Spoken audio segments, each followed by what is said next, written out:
खौफ में Trump, America में हड़कंप। दर्शकों, आप देख रहे हैं देश का सवाल। जी हां, जिन टावर्स के गिरने से पूरी दुनिया हिल गई थी, क्या इतिहास फिर उसी मोड़ पर खड़ा है? 11 सितंबर 2001, वो दिन जब अमेरिका की धरती पर हुए सबसे बड़े आतंकी हमले ने दुनिया की सुरक्षा व्यवस्था बदल दी थी। वॉर ऑन टेरर शुरू हुई, अफगानिस्तान में युद्ध छिड़ा और आतंकवाद के खिलाफ वैश्विक अभियान ने नया रूप ले लिया। अब 2 दशक से भी ज्यादा वक्त के बाद ऐसी रिपोर्ट सामने आ रही हैं जिनमें दावा किया जा रहा है कि ईरान की ओर से अमेरिका को 9/11 जैसे हमलों की चेतावनी दी गई है। अगर ये सिर्फ बयानबाजी नहीं है तो सवाल सिर्फ अमेरिका का नहीं, पूरी दुनिया की सुरक्षा का है। क्या पश्चिम एशिया का तनाव अब वैश्विक टकराव में बदलने की ओर बढ़ रहा है? क्या दुनिया एक और बड़े सुरक्षा संकट के मुहाने पर खड़ी है? आज की सबसे बड़ी बहस यही है, क्या यह सिर्फ मनोवैज्ञानिक दबाव है या किसी बड़े टकराव का संकेत? क्या अमेरिका फिर उसी चुनौती का सामना करने जा रहा है जिसने कभी उसकी धरती को दहला दिया था? और अगर हालात बिगड़ते हैं तो क्या पूरी दुनिया इसकी कीमत चुकाएगी? एक्सपर्ट्स को सबसे पहले सुनिए, फिर इस पूरी खबर का हम विश्लेषण आपको दिखाएंगे। ईरान की कोस्टल बैटरीज, रडार्स और कम्युनिकेशन सिस्टम्स के ऊपर हमले किए हैं और अब ये कहा है कि अगर ईरान ने एक भी जहाज स्टेट ऑफ हॉर्मुज के ऊपर अटैक किया तो हम उसके पुल और पावर प्लांट्स के ऊपर हमले शुरू कर देंगे। इससे बौखलाए हुए ईरान ने यह कहा है कि 9/11 जैसी इंसिडेंट को नहीं बोलना चाहिए। हम वही स्थिति ला देंगे कि अमेरिका को फिर दोबारा से अपने देश में शोक मनाना पड़ेगा।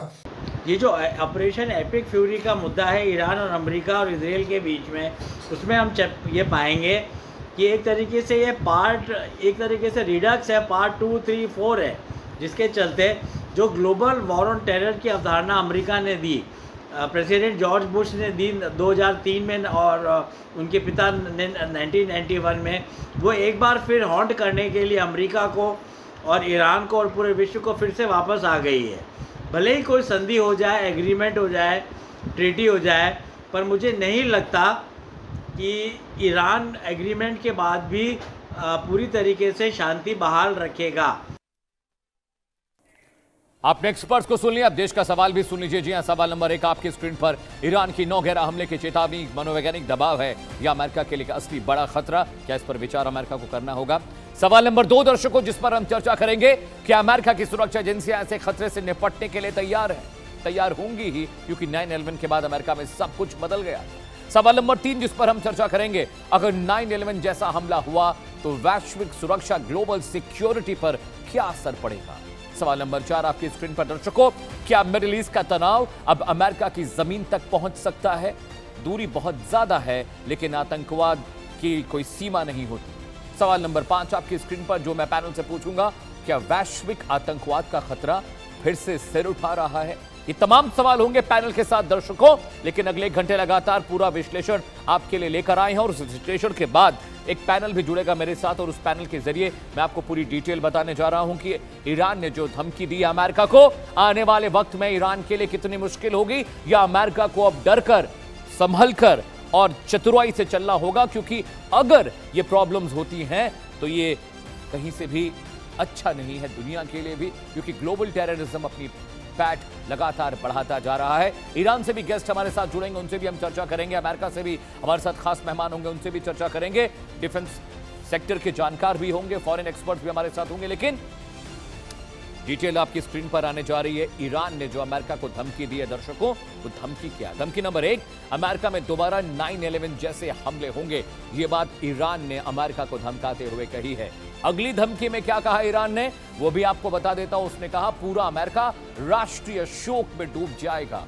ये बहुत गंभीर धमकी है और बहुत बड़ी बात जो अमेरिका के लिए ईरान ने कही है। धमकी नंबर 3 आपकी स्क्रीन पर आने जा रही है। अमेरिका की सैन्य कार्रवाई के गंभीर परिणाम होंगे। परिणाम गंभीर तो हो ही रहे हैं, लेकिन क्या 9/11 जैसा हमला करने की ताकीद जो की है ईरान ने, क्या वो तैयारी है ईरान की? और क्या अमेरिका तैयार है ऐसे हमलों से निपटने के लिए? धमकी नंबर 4, ईरान पर कार्रवाई अमेरिका को महंगी पड़ेगी। ये वॉर स्ट्रैटेजीज हैं। वॉर स्ट्रैटेजीज में तो ऐसा होता ही है कि इस तरह की धमकियां दी जाती हैं और यही तो एक तरीका है दबाव बनाने का। धमकी नंबर 5 आपकी स्क्रीन पर, इंफ्रास्ट्रक्चर पर हमला हुआ तो तबाही मचेगी। ये बात ईरान ने कहा, क्योंकि अमेरिका ने कहा था कि उनके इंफ्रास्ट्रक्चर को हम बर्बाद कर देंगे, उनकी रिफाइनरीज, उनका क्रूड और उनके तमाम जो पावर सेंटर्स हैं, जो एनर्जी सेक्टर्स हैं, उनका पूरा हम तबाह कर देंगे, बर्बाद कर देंगे दर्शकों। लेकिन 9/11 हमला क्या था, बहुत सारे जो युवा हैं, नए लोग नहीं जानते होंगे, और इसीलिए मैं पूरी डिटेल लेकर आया हूं हमारे तमाम दर्शकों के लिए, पूरा विश्लेषण। उसके बाद हम पैनल के साथ जाएंगे। 9/11 हमला था क्या? जी हां, 11 सितंबर 2001 की तारीख अमेरिका कभी नहीं भूल सकता। यह हमला 11 सितंबर 2001 के दिन हुआ था। अगले इंफॉर्मेशन में बताऊंगा और क्या था। आतंकियों ने 4 यात्री विमानों का पहले अपहरण किया, उन्हें हाईजैक किया सबसे पहले। उसके बाद 2 विमान जो थे, 4 विमानों में से 2 विमान जो थे वो न्यूयॉर्क के वर्ल्ड ट्रेड सेंटर से टकराए। वहां पर हजारों लोग मारे गए, दहशत फैली, इमारतें तबाह और बर्बाद हो गई। इन्फो नंबर 4 आपकी स्क्रीन पर आने जा रहा है दर्शकों।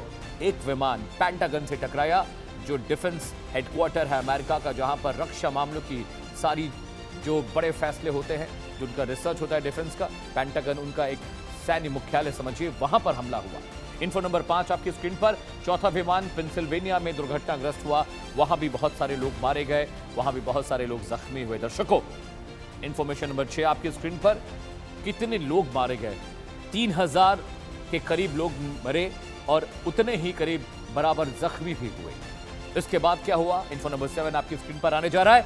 अमेरिका ने वॉर ऑन टेरर की शुरुआत की, जो आज तक मौजूदा वक्त तक मुसलसल चल रही है। आगे बढ़ते हैं, अगले कंटेंट पर आते हैं दर्शकों।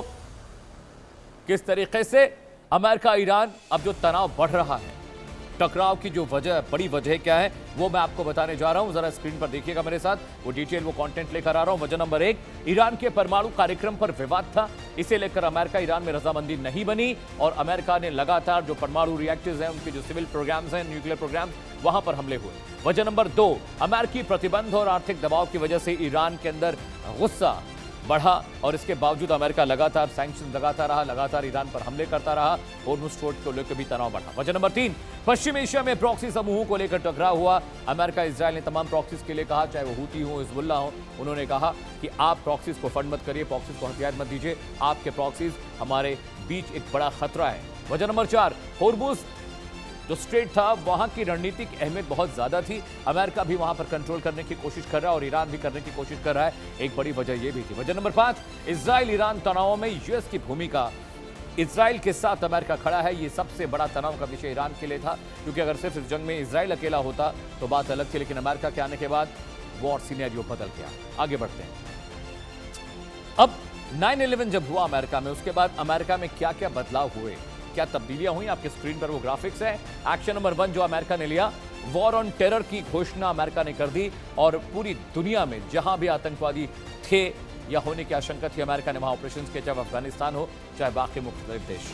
अफगानिस्तान में सैन्य अभियान बहुत लंबा चला, हर कोई जानता है अफगानिस्तान में सालों साल तक अमेरिका रहा और 15-20 साल के बाद अमेरिका वहां से इवैक्यूएट करता निकलता। एक्शन नंबर 3, तालिबान सरकार को सत्ता से हटाने की पुरजोर कोशिश अमेरिका करता रहा, तो सद तक इसमें कामयाब भी हुआ और ये वजह थी कि इसके बाद आपको गद्दाफी साहब का मसला याद होगा, आपको इराक का मसला याद होगा, लीबिया का मसला आपको याद होगा, ये सब उसी वजह से हुआ। एक्शन नंबर 4, DHS और TSA की स्थापना की गई, जिसकी वजह से अमेरिका का जो हवाई इलाका था, हवाई बेड़ा था, वो अभेद्य हो गया। जी हाँ। एक्शन नंबर 5, पैट्रियट एक्ट लागू किया गया, अमेरिका ने पैट्रियट एक्ट लागू किया, उन सब चीजों के बाद जो 9/11 के वक्त हुई। एक्शन नंबर 6 जो अमेरिका ने लिया, 2011 में ओसामा बिन लादेन को एबटाबाद में जाकर पाकिस्तान में ढेर किया गया। ये तमाम एक्शन अमेरिका ने तब लिए जब उसके 9/11 हुए। एक्शन नंबर 7, ग्लोबल टेररिज्म के खिलाफ लंबा सैन्य अभियान उस वक्त से जारी है और अभी तक वो चल भी रहा है। आगे बढ़ते हैं, अगले कंटेंट पर आते हैं दर्शकों। कुछ ही वक्त हमारे साथ एक खड़ा बड़ा पैनल जुड़ने जा रहा है, जिससे हम चर्चा भी करेंगे। जी हाँ, स्वागत कीजिए मेजर जनरल राजन कोचर साहब का, डिफेंस एक्सपर्ट है। जय हिंद सर, बहुत बहुत स्वागत है। संजीव श्रीवास्तव साहब मेरे साथ हैं, फॉरेन अफेयर्स एक्सपर्ट हैं, विदेशी मामलों के जानकार हैं। हाकिम रेजा मेरे साथ हैं, ईरान से जुड़ रहे हैं, बहुत बहुत शुक्रिया आपका आने के लिए रेजा साहब। और रवि करकरे मेरे साथ हैं, is joining from America, New York से। बहुत बहुत स्वागत है रवि जी, बहुत शुक्रिया आपने वक्त निकाला, क्योंकि वहाँ पर अभी बहुत अर्ली मॉर्निंग है, आई कैन अंडरस्टैंड। बहुत शुक्रिया आपने हमारे लिए वक्त निकाला। सबसे पहले जनरल साहब मैं आपके पास आ रहा हूँ। वॉर के समय साइकोलॉजिकल वॉरफेयर होती है, एक दूसरे को धमकियां देते हैं, एक दूसरे को डराने की कोशिश करते हैं, डिप्लोमेटिक कम्युनिकेशन में कभी कभी बहुत ज़्यादा हीटअप सिचुएशंस होती हैं।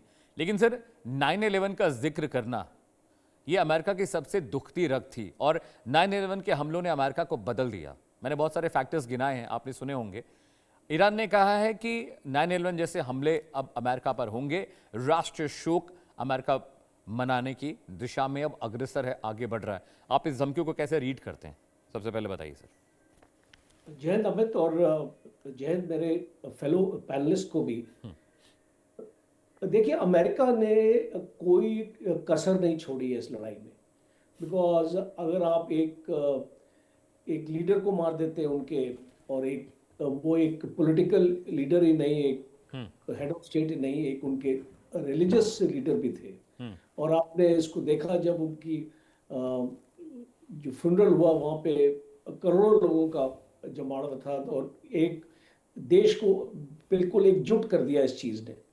तो जब इस तरीके के आप एक व्यक्तिगत इस लड़ाई को एक प्रोफेशनल तरीके से नहीं लड़ते हैं, आप उसको एक व्यक्तिगत तरीके से लड़ते हैं, जिसमें आप कमांडर्स को एलिमिनेट इसको करने की कोशिश करते हैं, उनके लीडर्स को एलिमिनेट करने की कोशिश करते हैं, तो ये मामला जज्बाती हो जाता है।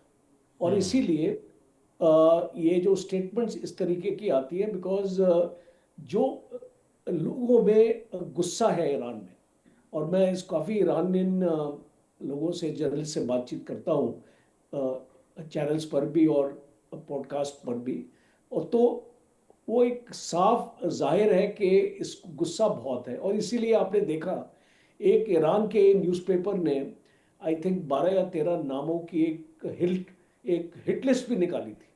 और वो हिट लिस्ट वो, और ये जो जितने भी उसमें ट्रम्प थे, उसके एडवाइजर्स थे, पीट हेग्सेथ वगैरह, और इसको बाकी आपके नेटो के कुछ लीडर्स थे। तो ये इसको क्या दिखाता है आपको? और इसीलिए मैं ये मानता हूँ कि जो अभी आने वाला वक्त है वो बहुत ही एक क्रिटिकल, डेंजरस भी बोलूँगा मैं। और ये धमकी जो है ये खाली नहीं लेनी चाहिए हमको, बिकॉज ये कोई एक साइकोलॉजिकल वॉरफेयर मैं ये मानता हूँ एक अपनी जगह है, और ये एक साइकोलॉजिकल वॉर का भी हिस्सा हो सकता है। But at the same time हम इसको रूल आउट नहीं कर सकते इस चीज़ को, बिकॉज इसको ईरान फिराक में रहेगा, और उसके प्रॉक्सी तो आप जानते हैं हर एक जगह हैं। और जिस टाइप की हमने प्रदर्शन अमेरिका में भी देखे इस लड़ाई के विरुद्ध, और एक साइजेबल मुस्लिम पॉपुलेशन भी है अमेरिका में जो अफेक्ट हुई है, और ट्रम्प की अपनी पार्टी जो उसकी मांगा है और जो उसके जो फॉलोअर्स हैं, वो भी इस लड़ाई को और लंबा नहीं खींचना चाहते हैं। और इसीलिए अब ट्रम्प एक ऐसी स्टेज में आ गया है कि वो उसको हासिल तो हो नहीं रहा है, और अभी स्ट्रेट ऑफ हॉर्मुज के ऊपर बात फंस गई है, और वो चाहता है कि स्ट्रेट ऑफ हॉर्मुज को इसको ईरान को इसको मजबूर रखे हमेशा, बिकॉज एक बार स्ट्रेट ऑफ हॉर्मुज का कंट्रोल ईरान को मिल जाएगा और फिर वो टोल टैक्स लगाएगा, तो एक ईरान की रिकवरी होनी शुरू हो जाएगी। और अगर आप इसको अमेरिकन हिस्ट्री में भी चले जाएं, पास्ट प्रेसिडेंट्स को भी आप देखें, तो एक Iran has always been the number 1 enemy. तो इसीलिए बाकी प्रेसिडेंट्स ने इतनी जुर्रत नहीं की जो ट्रंप ने की, इस तरीके से हमला करके, अटैक करके।